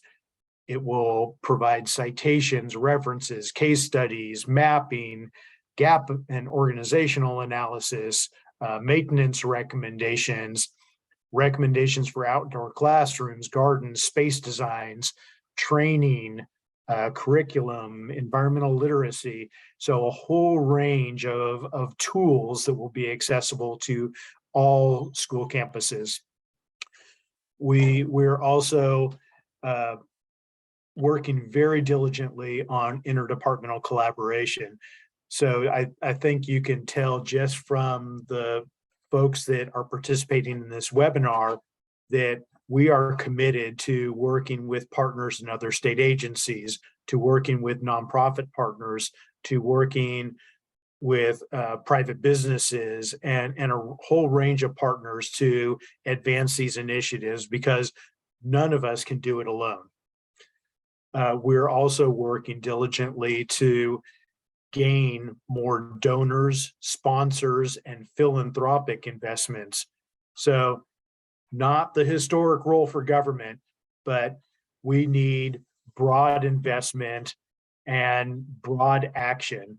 So briefly, I want to touch on action because we need local actions on campuses throughout California, whether the campus is selected for a grant, preparing for one, or documenting successes with expectation that investments will be forthcoming at some point.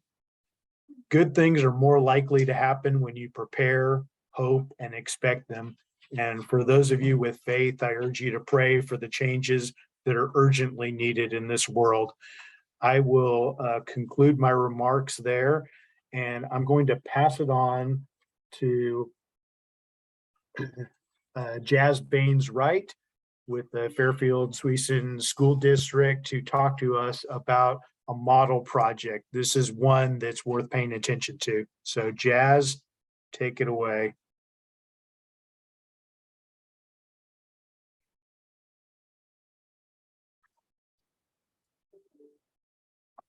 Just waiting for our presentation to be up. And Mariana is going to start off. All right, good morning, everyone. We are the last ones with the baton, so we're going to take it to the finish line in super speed. Presenting this project today is Jazz Baines-Wright, school principal with Suisun Valley, K-8. She's been an educator for 28 years and the principal of this school for the last 12 years. Jazz has been involved in the project from the very beginning, and she's been instrumental for the creation and identification of the key elements that the project needed. My name is Mariana Alvarez Parga. I'm with 196 Architects, and I've been the architect leading the project from the design to construction. Next slide, please. So what we're going to talk about today, this project is the new construction of a library and administration building at this K-12 school. And we want to tell you a little bit about what the school is about, what were the program needs, and how we responded with the design. Then go very fast through the sustainable features that we incorporated. But most importantly, we also want to talk about the post-occupancy experience. Thank you. Suisun Valley K-8 school is located in the heart of Suisun Valley here in Fairfield. Given the important economic impact of agriculture in our region, the school's proximity to prime agricultural land, and the community's vision of supporting local farms, the Fairfield-Suisun Unified School District decided to support a thematic agri-science school that would have a positive impact on the students and community. Next slide, please. The Suisun Valley Agri-Science Program serves as an innovative approach to teach the next generation science standards.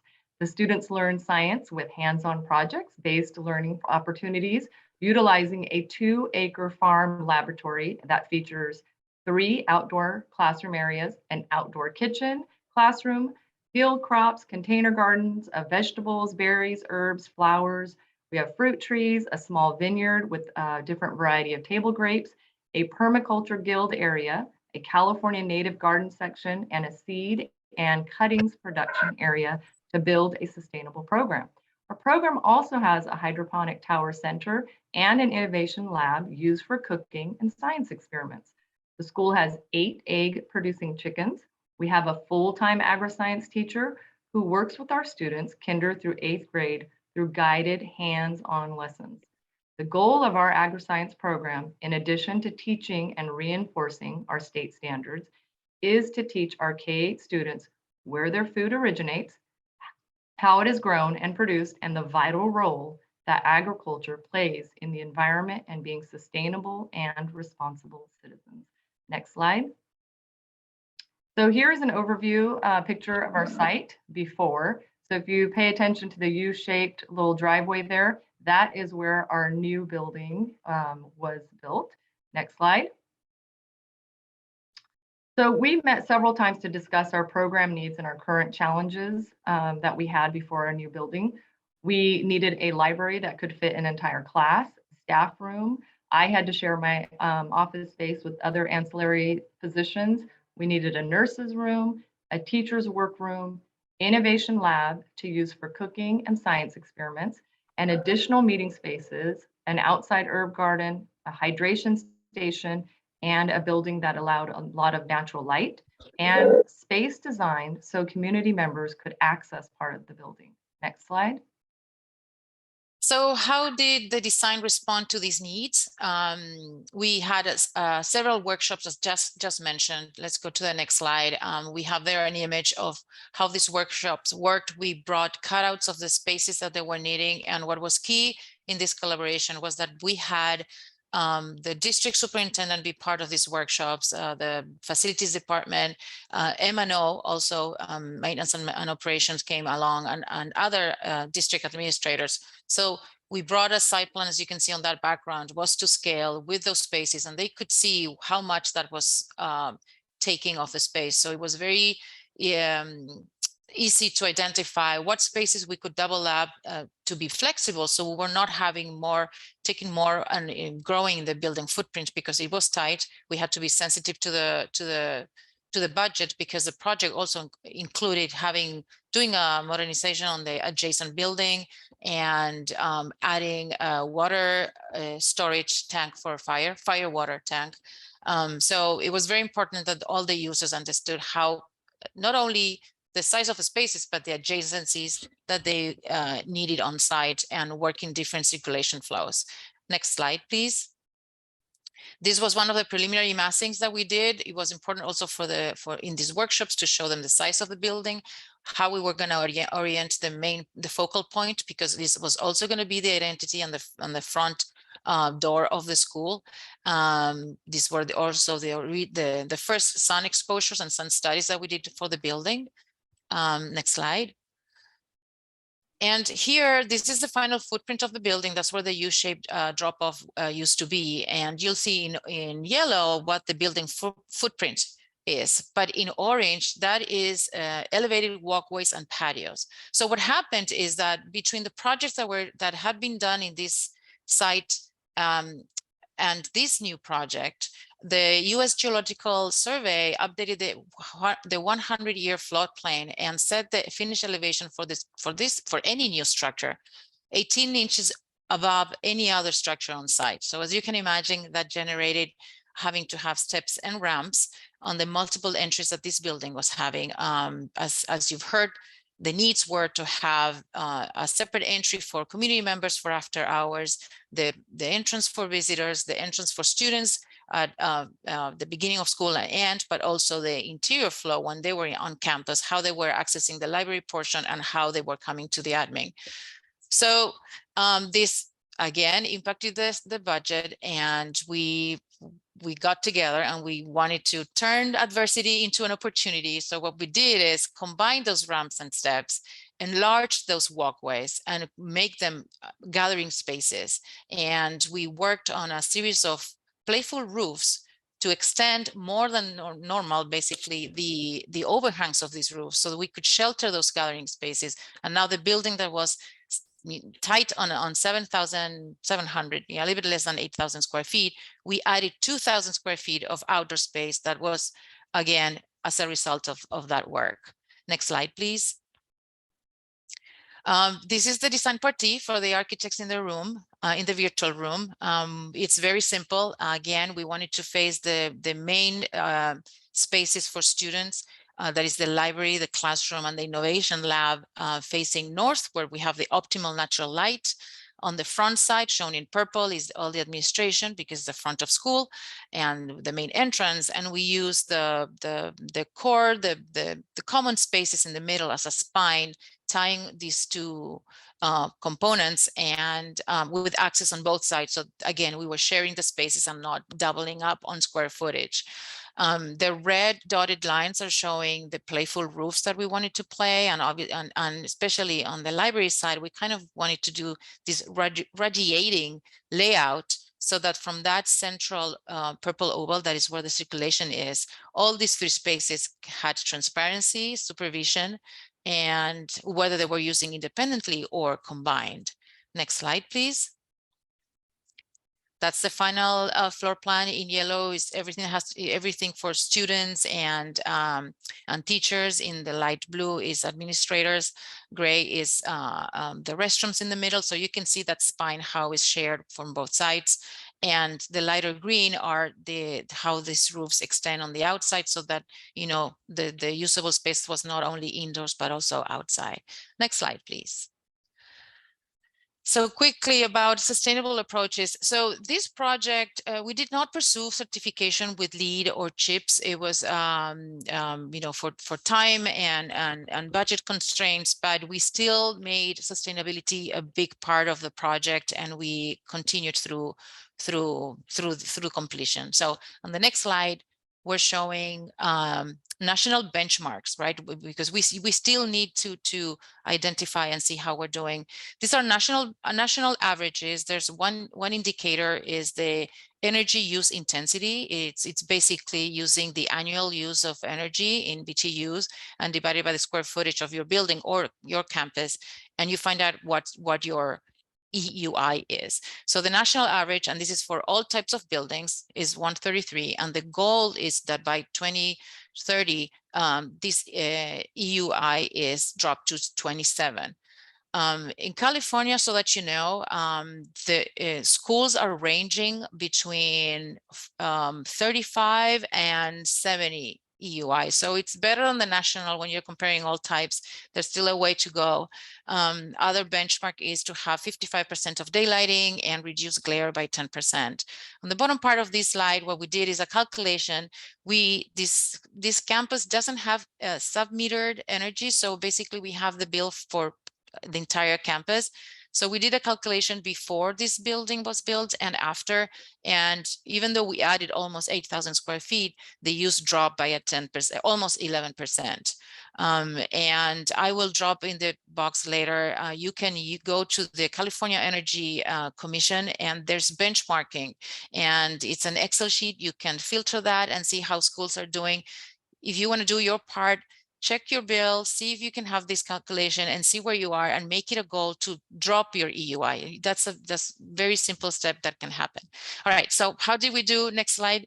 We modeled the building with a software where we could calculate the daylighting. And as you can see, green is showing almost everywhere. And this is through a combination of storefronts, clerestories, and tubular daylighting devices from the roof. And the areas that are in gray are those that, for privacy reasons, we don't have those windows, which is the nurse's room and the restrooms in the middle of the building. Next slide, please. Now we have some images here.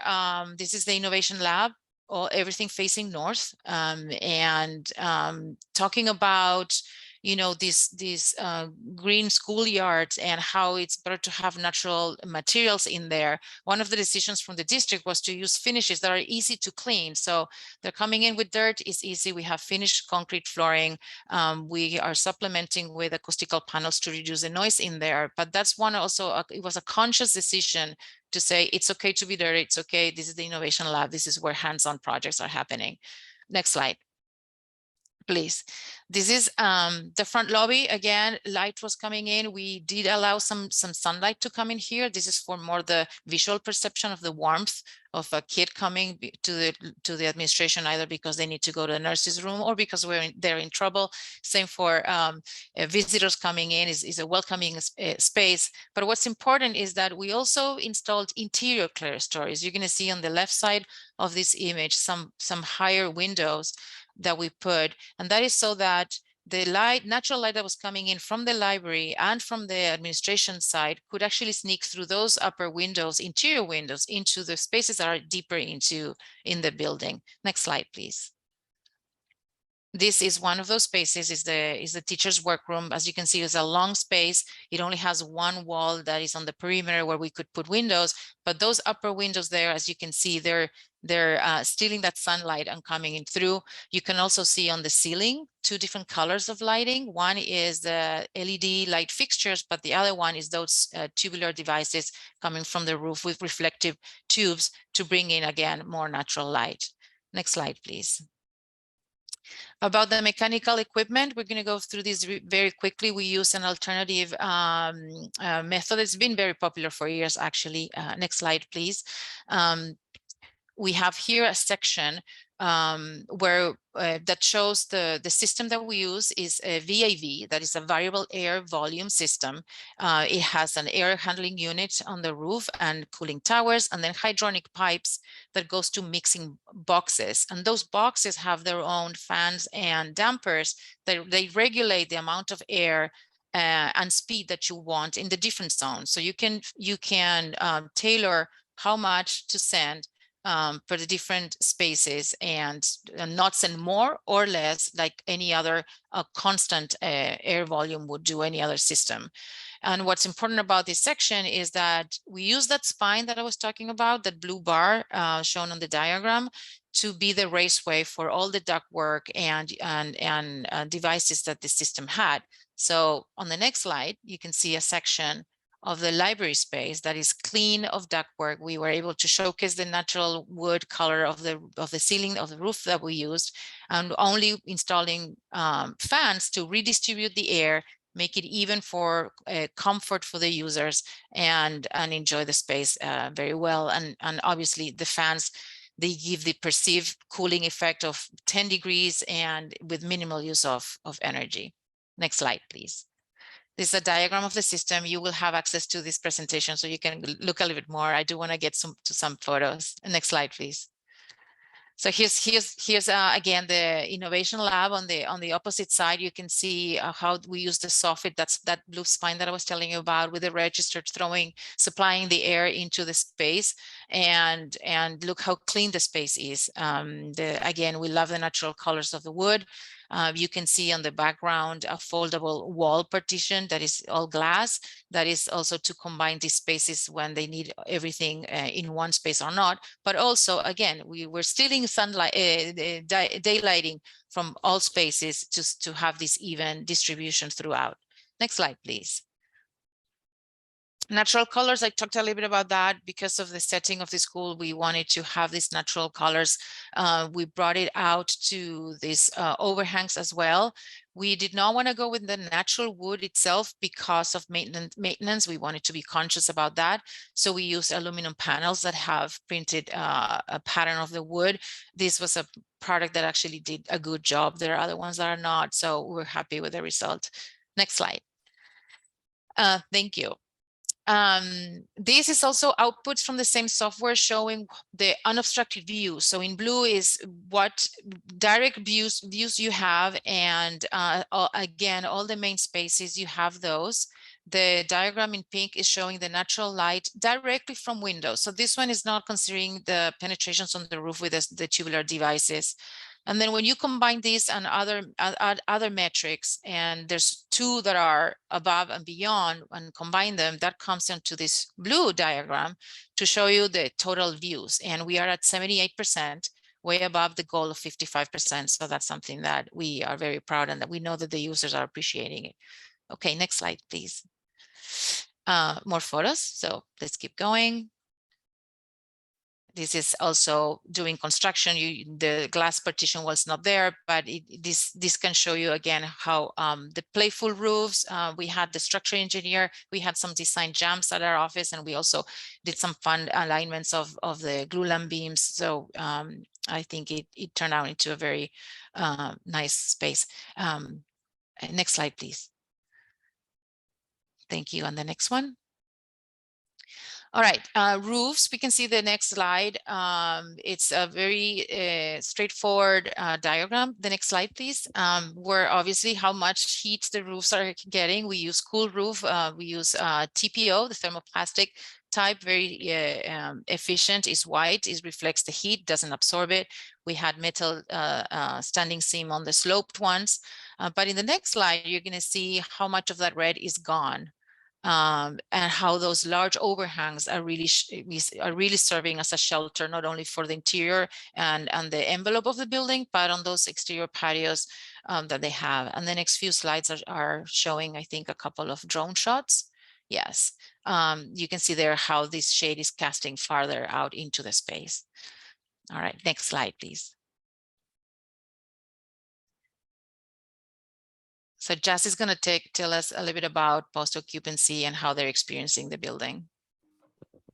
So this is a picture of us super excited at our ribbon cutting ceremony of our beautiful building. Next slide. You'll see students can now produce. So we farm at our school. So our students bring in the produce that they have harvested from our garden into our innovation lab and cook and create new recipes to taste and experiment with. Every class gets to visit our library filled with natural light. The library is open during lunchtime, and there is they can choose their favorite book and curl up in their flexible seating environment. We have additional rooms and enough space for our ancillary staff. We have 2 conference rooms that can be used during our meetings now, and our staff has a staff room and a teacher workroom. Next slide. Here are our students harvesting herbs on the side of our innovation lab, which they bring into the cooking area to use in their recipes. And there's nothing like fresh herbs to liven up a dish when you're cooking. We also hold a farmer's market with our extra produce and herbs for our parents to take. So this picture is taken in front of the new building, and the overhang allows for shade during our pickup after school. Next slide. Definitely resiliency. We just had 2 days of power outages last week. So since the building has been built, we have experienced many PG&E blackout days, and we were still able to remain open. This was due to great design planning of our new building. We have several outdoor spaces on our campus that have been built, and our classrooms have solar tube lighting. The new building itself has solar tube lighting in addition to a lot of natural light provided by the many windows in the building. When the pandemic hit, the overhangs of the building provided for additional learning spaces outdoors for our classes. Next slide.